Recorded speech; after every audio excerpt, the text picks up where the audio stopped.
Here is a question that is going to mess with your head. Why are humans the only species on Earth that gets naturally obese? Think about it.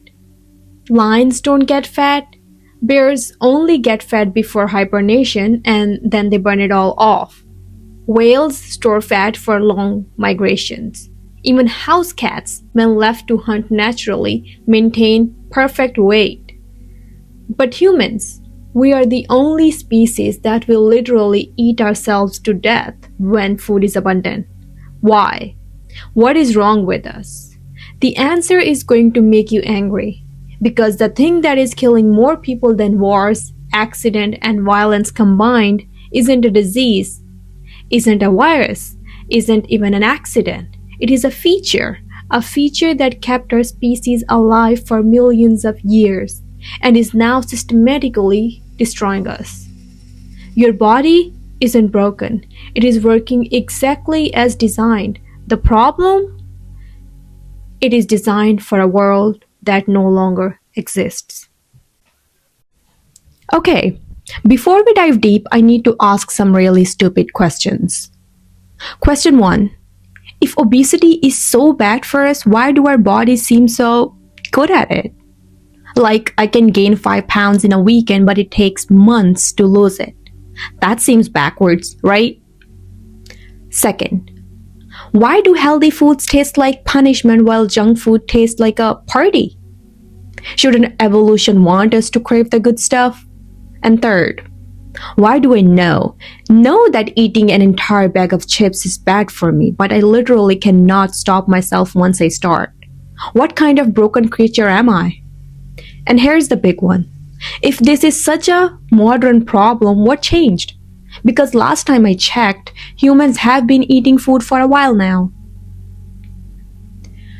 The answers are going to take us on a journey through 2 million years of human evolution. And by the end, you are going to understand why every single thing your body does around food makes perfect sense if you're living in the Stone Age. Let's go back, way back. Picture this. It is 2 million years ago, and you are one of our early ancestors living in East Africa. Your life is simple but brutal. You wake up hungry. You spend most of your day looking for food. If you're lucky, you find some berries, maybe catch a small animal, possibly discover some honey. If you're unlucky, you go to bed hungry. If you're really unlucky, you starve to death. That was the reality for over 99% of human existence. Scarcity wasn't a possibility. It was the default setting. So our bodies evolved what I call the great insurance policy. Every single mechanism in your body around food and fat storage was designed for one thing, keeping you alive during the next famine. And there was always going to be a next famine. Evolution doesn't care about making you live to 80 and look good in a bikini. Evolution have exactly one job, get you to reproductive age, help you make some babies, and maybe keep you alive long enough to help raise them. That's it. Everything else is just a bonus time. So when your body stores fat, when it craves sugar, when it makes you want to eat everything inside, that is not a bug. That is not a malfunction. That is the most successful survival program ever created, running perfectly. Evolution programmed 3 non-negotiable rules into every human being. Rule number 1, store every calorie as fat. Your body never ever trusts that food will be available tomorrow. So every time you eat, it asks, when is the next meal? And since for 2 million years the answer was, God knows, it stores every possible calorie as fat. Fat is portable survival insurance. Rule number 2, crave rare, energy-dense foods. Sugar was basically finding a pot of gold. It was so rare that when our ancestors found honey or ripe fruit, their brains would literally flood them with pleasure chemicals. The message was clear. Drop everything and eat all of this right now. Rule number 3. Never stop eating when food is available. When our ancestors killed a large animal or found a fruit tree, they couldn't put leftovers in the fridge. The smart move was to eat until you physically couldn't eat anymore because that food might rot or get stolen by other animals. Want to see these rules in action? Think about the last time you went to a buffet. What happened? You probably ate way more than you needed, even though you knew you would feel sick later. You probably went for dessert even though you were already full.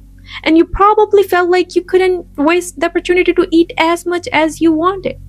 I know, I can relate to that. But I found that it wasn't me or you being greedy. That was 2 million years of evolution screaming. Abundance alert. Eat everything now before the famine comes.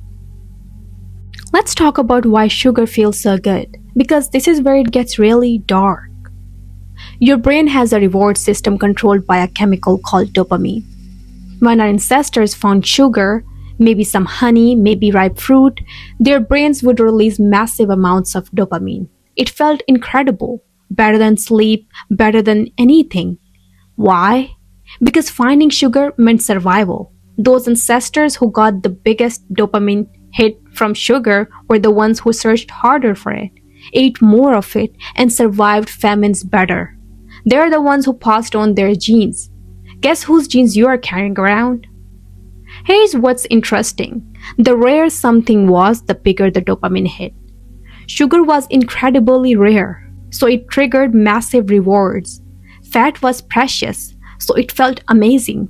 Salt was life or death important, so finding it was like winning the lottery. Fast forward to today, you can walk into any gas station and buy more sugar than your ancestors would see in a lifetime.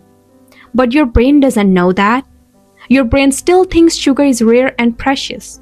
So every time you eat a candy bar, your brain is essentially screaming, "Oh my god, we are saved, we found the treasure, eat all of it before someone else does." You are not weak, you are not lacking willpower, you are experiencing a dopamine response that was literally designed to keep you alive. For most of human history, being fat was actually good. Really good. Look at these Renaissance paintings. Those aren't considered overweight women. Those were the beauty standard. Because being plump meant you had money, power, status. It meant you could afford to eat. Being fat was a sign that you had conquered the greatest challenge in human history, food scarcity. But then something changed. Something that happened so recently that your great-grandmother lived through it. Around the early 1900s, something unprecedented happened in human history. For the first time ever, food became abundant for large populations. Not just the wealthy, regular people could access more calories than they could burn. And suddenly, being fat flipped from being a sign of success to being a sign of failure, lack of control, moral weakness. But here's the thing we don't think about. Our bodies didn't get the memo. Your body is still running on software that says, "Store everything, the famine is coming." But the famine never comes. It just keeps storing and storing and storing. So here we are today, living in what I can only describe as an alien food environment. Our ancestors walked 5 to 10 miles a day just to survive. We drive to the store.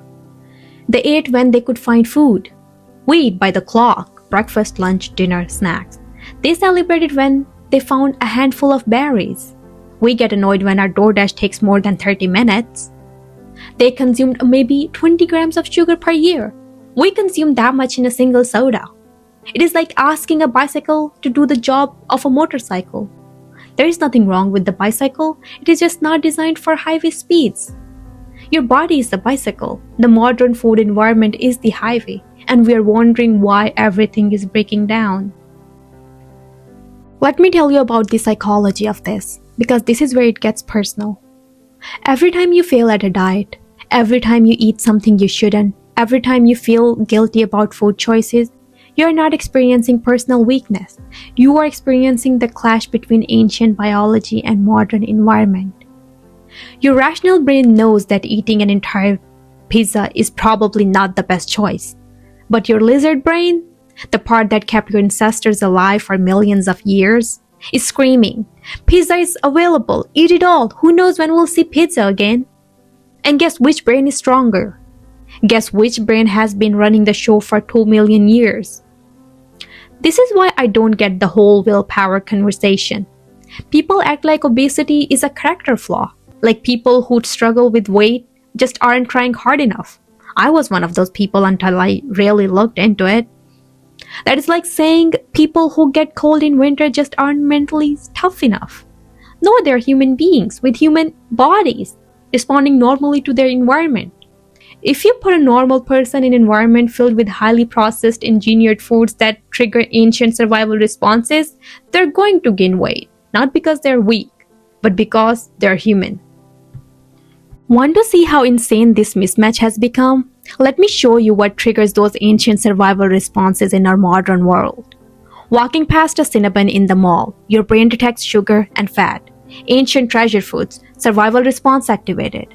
Seeing a pizza commercial, your brain sees high-calorie food and starts releasing dopamine before you even eat anything. Survival response activated. Smelling French fries, your brain detects salt and fat, two things that meant life or death to your ancestors. Survival response activated. You're not walking through a normal environment. You're walking through a minefield of evolutionary triggers. All day, every day. Also, some people stress eat, so I learned something interesting about that as well. Hunger isn't just about calories. For our ancestors, eating was about so much more than just energy. It was about security, community, celebration, comfort, survival. When you found food, you weren't just feeding your body, you were feeding your soul, your anxiety, your fear of tomorrow. That is why emotional eating isn't a character flaw. It is an ancient coping mechanism. When you are stressed, your body thinks, oh no, stressful situation, better eat everything in sight to prepare for whatever danger is coming. And modern food? Modern food triggers all these ancient responses without actually satisfying them. You can eat 3,000 calories of processed food and still feel hungry, still feel unsatisfied, still feel empty, because you're trying to feed an ancient soul with modern garbage. So why don't we just stop? If we know all this, why don't we care enough to change? Here's the truth. We do care. We care desperately. But caring isn't enough when you're fighting millions of years of evolution. Your brain literally doesn't believe you when you say, I'll eat better tomorrow. Why would it? For 2 million years, tomorrow was never guaranteed. Right now was all that mattered. This is why diets fail. This is why New Year's resolutions fail. This is why knowing what to do doesn't translate into doing it. You're not fighting your willpower. You're fighting your biology. And biology always wins. And this programming doesn't just affect you. It gets passed down. If your grandmother lived through the Great Depression, she probably hoarded food, cooked huge meals, and insisted you clean your plate. Why? Because her brain was programmed by real scarcity. You know what I find really fascinating about these mechanisms that are destroying us now? They're designed so beautifully. They are the reason humans survived and thrived when every other species was going extinct. Our ability to store fat, to crave energy-dense foods, to never feel satisfied when food is available. These aren't bugs in the human system. They're features.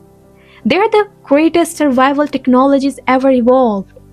We're not broken. We're masterpieces of evolutionary engineering, living in a world we were never designed for. So that's the foundation. That is why your body does what it does, why you crave what you crave, why willpower feels impossible. But if this is all just biology and evolution, how did it get so much worse so fast?